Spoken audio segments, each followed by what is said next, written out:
Indiana Jones and the Raiders of the Lost Ark. It's that time. I know I'm a little late. I waited until it dropped on Disney Plus, and then I didn't have time right away to get through all of them. But I felt like there's no better time than to talk about all of the Indiana Jones movies than with Dial of Destiny's release, because there is no way in hell we are making a sixth film, at least with Harrison Ford. So it's just not happening. If he is in it, he's AI. Full on 100% AI. Um, so yeah, I'm working my way up to that. So I figured I'd start at the beginning and talk about Raiders of the Lost Ark. It's actually not Indiana Jones and the Raiders of the Lost Ark. It's just Raiders of the Lost Ark. We just all call him Indiana Jones and the regardless of what it is. This is just Raiders of the Lost Ark. Directed by Steven Spielberg, stars Harrison Ford, Karen Allen, and a bunch of other people. John Reese Davies, Alfred Molina. Totally forgot Alfred Molina was in that until the credits. It's like, whoa, my bad. I forgot he was in Raiders, as far back as Raiders.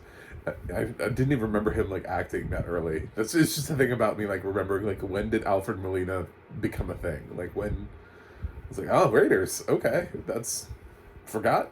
No, I didn't realize he reached that far back. Cool. And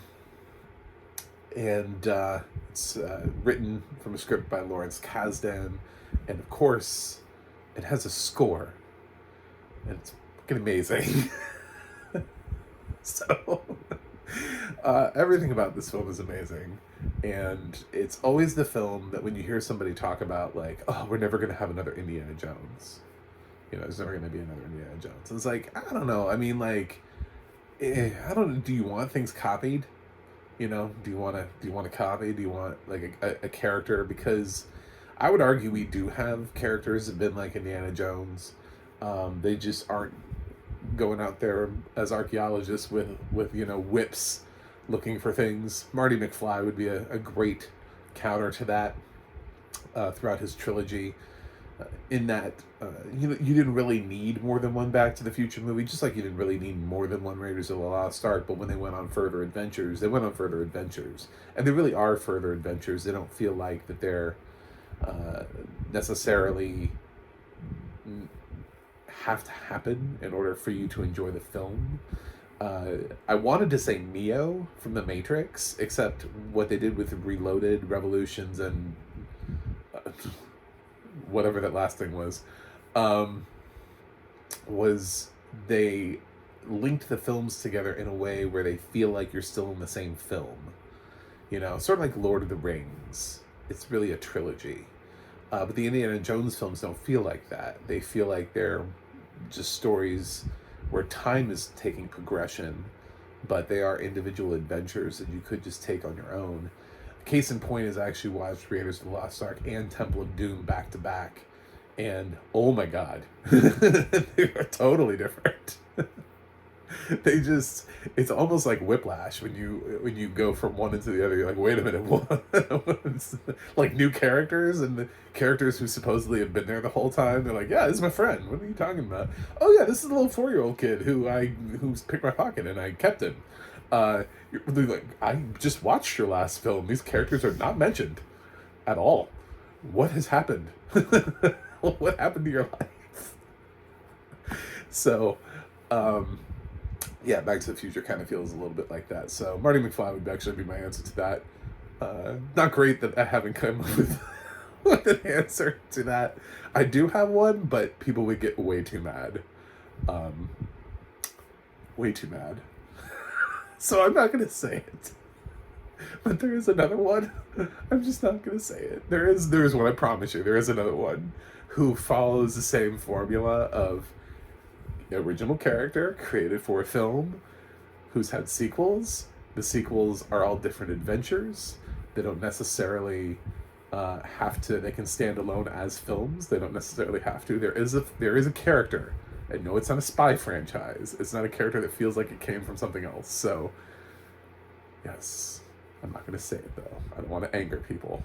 I just want to talk about how great Raiders is, and how great the audio description is, because the audio description on this film is fantastic. It is amazing. it really gets you all up in that action. And man, that ending sequence, it's been years. I have to say, I don't know when the last time was I watched Raiders. A lot of times I come on here with my second looks and I talk about, oh, I've seen this film 20 times. Honestly, as even though I love Indiana Jones, I think I've only seen each film maybe like 3 to 5 times. And, well, not the last one, not Kingdom of Crystal Skull. I think I've maybe seen that twice. But the first three I've seen anywhere from 3 to 5 times. But I think most of them were in my childhood. To be totally 100% honest. I own the box set that they released back when DVDs were a thing. When they first put the original trilogy on DVD, I have that box set. And I think that was the last time I watched it. Was when that dropped and I bought the box set. So watching Raiders again was awesome. It was a blast because I'd forgotten some things and I was just like rediscovering them through as this film was sort of moving on. But like things were being brought back to me. I was like, oh yeah, that's right. Oh, I remember this. And I kept waiting. At a certain point, I remembered the ending to the movie, and I kept waiting for it. And I was like, I want to hear the audio description for when they open the Ark of the Covenant. And it did not disappoint. Actually, it makes the film sound horrifying when you hear it. I wish I could sometimes review. I wish I had like people on speed dial that I could review, because I would love to find somebody who is congenitally blind and had never seen this movie before. Had no point of reference on anything. I was just listening to the audio description for that scene because I'd be like, and by the way, this film was rated PG. Just for point of reference. It goes all in.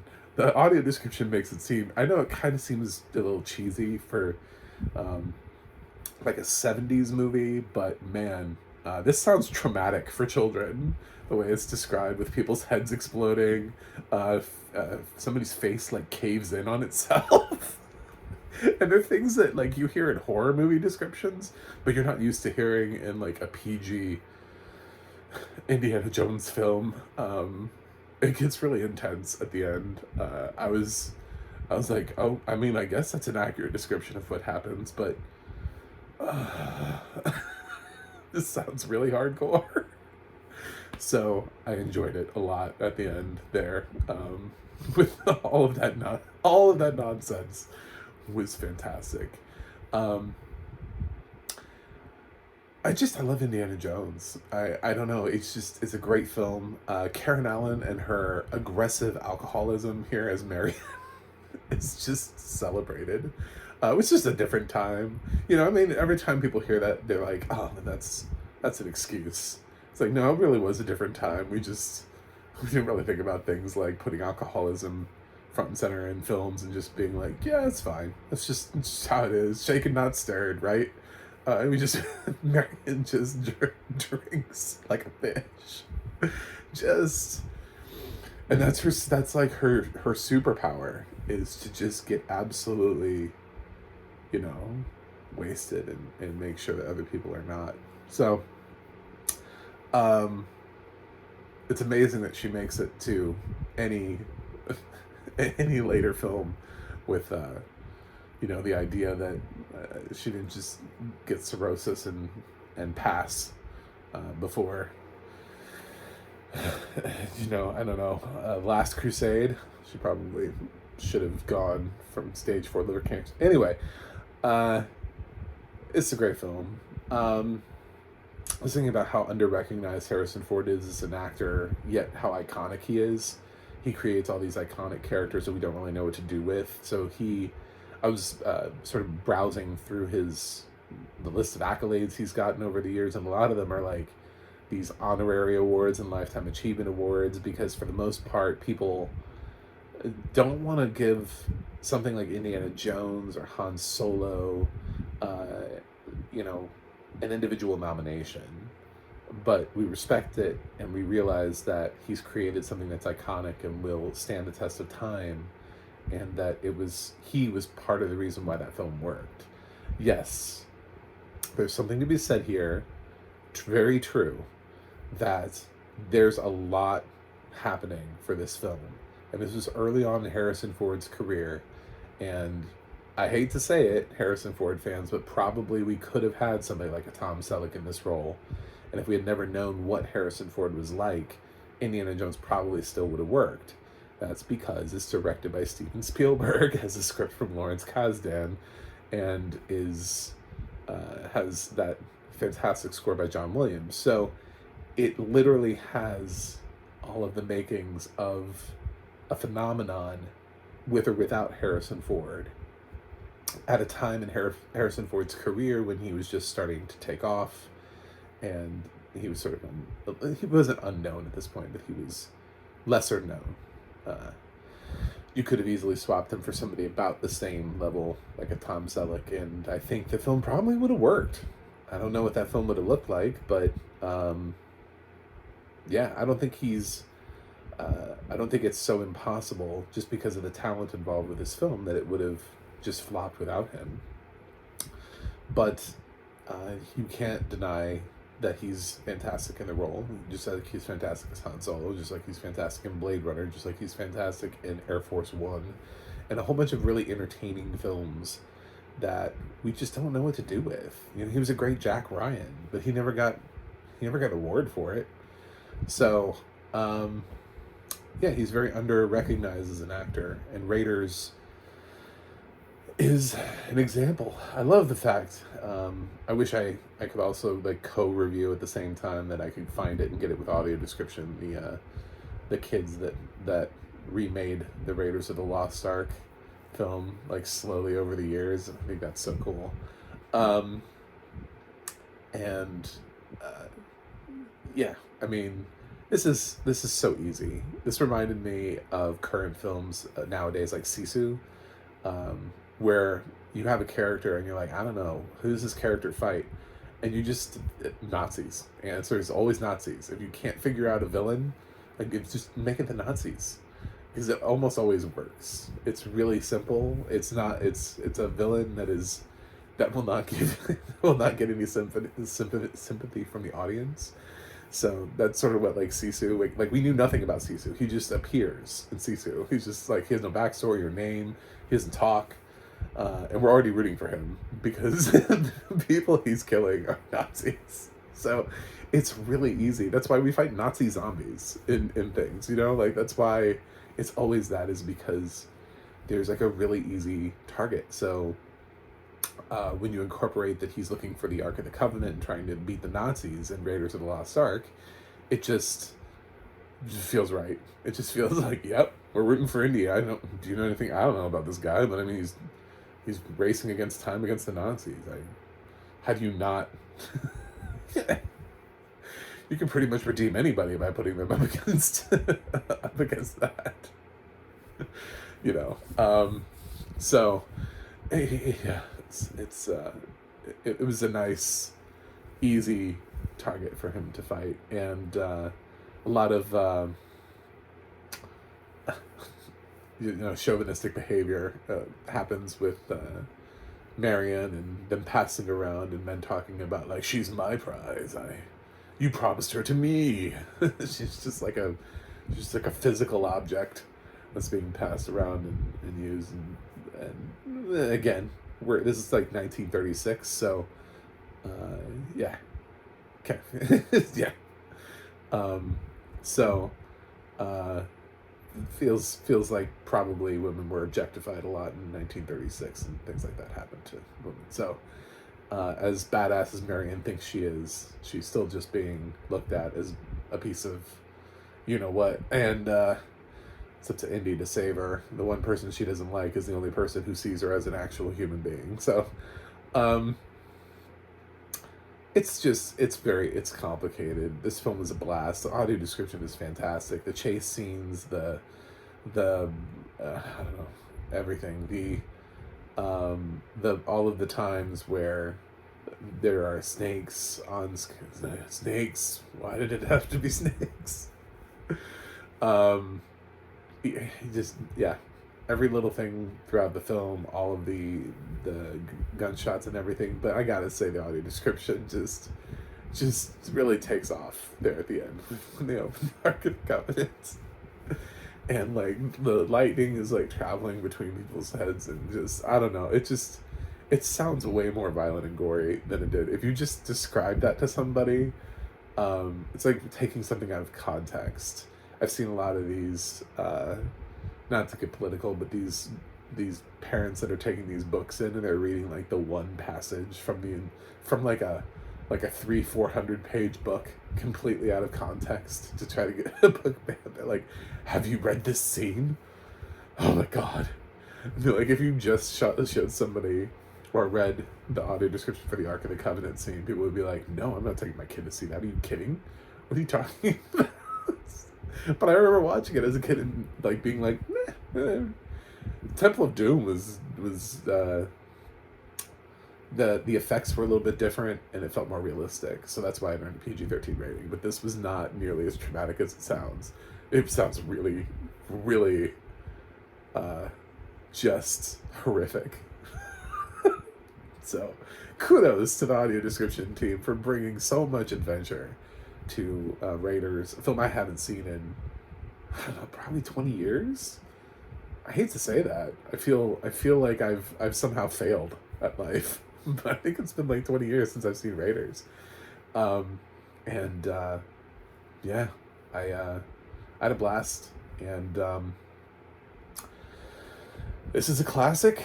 This is a film where if I had kids, I would absolutely make sure they see this. This is like a must. This would be a must in my household. I need kids. Kids who need... I need to like adopt a whole bunch of kids that people just want, like temporarily, like they can come over and we can have like film school. And I'll just be like, here are the films you're supposed to watch.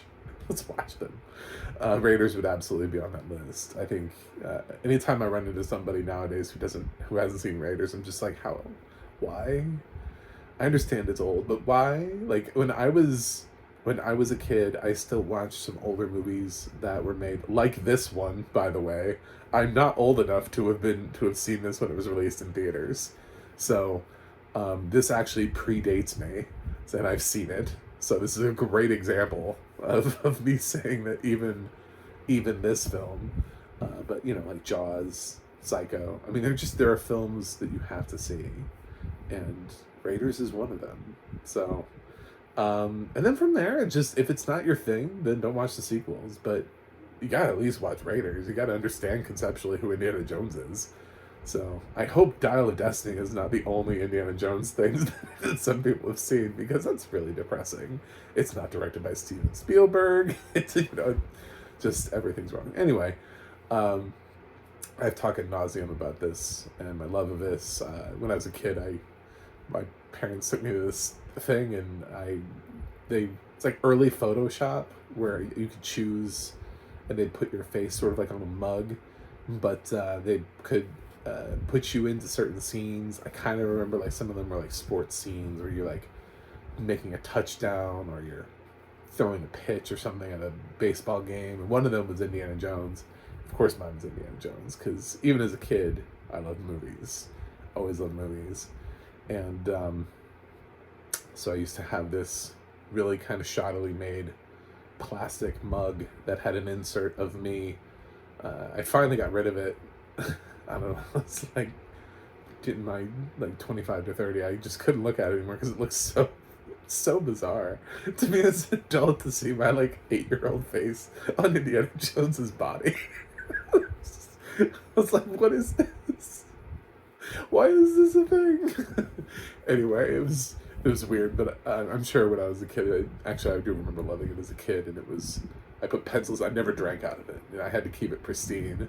I just put like pencils and shit in it. But yeah, Indiana Jones was a huge part of pop culture, and a part of a lot of us who grew up and came from a certain generation, even if we weren't born. I wasn't born at the same time to be able to see A New Hope in theaters either, but Star Wars is still a part of our generation. So yeah, you don't actually have to be of the age to have seen it in theaters for it to mean something to you. So this isn't a 40 for 40 though, because it's not the kind of film where I do watch it over and over. And if I'm being honest, if I had to choose one of the Indiana Jones films to be a 40 for 40 film, this actually wouldn't be it. So, But I do think it's a great film, and I'm giving Raiders of the Lost Ark an A. Of course. Duh. I don't know where else. I don't know where you thought that was going, but I did want to get this out there, and I am leading up to Dial of Destiny, so hopefully you'll enjoy my Indiana Jones recaps and reviews and discussions. And I don't know why Karen Allen didn't become more of a thing. You would think that this would have launched her career as much as it did Harrison Ford. She's featured so much. But anyway, food for thought. Please subscribe. I'm still trying to get to 200 subscribers this year, and I'm falling a little bit short. I have less than a month, and it's like I can see the finish line, but there's nothing I can do about it. I can't hack into a couple people's accounts and make them subscribe. So all I can hope is just fingers crossed and get my Christmas wish to be above 200 at the end of the year. So anyway, thanks for watching. Thanks for subscribing. You can follow me at Mac the Movie Guy on X, Threads, or Instagram. You can go to my website, macthemovieguy.com. You can go to the audio description project, adp.acd.org. It'll let you know what has audio description, where you can watch this. Again, it's weird. This is on Paramount Plus, so you have to split the franchise. Some of it's on Paramount, some of it's on Disney. Weird. But if you want to watch it with audio description right now, you have to watch it on Paramount Plus. And you can go to theadnet.org, and it'll let you know who's narrating your favorite films and television series. That's it. I will watch something else and see you guys on the other side.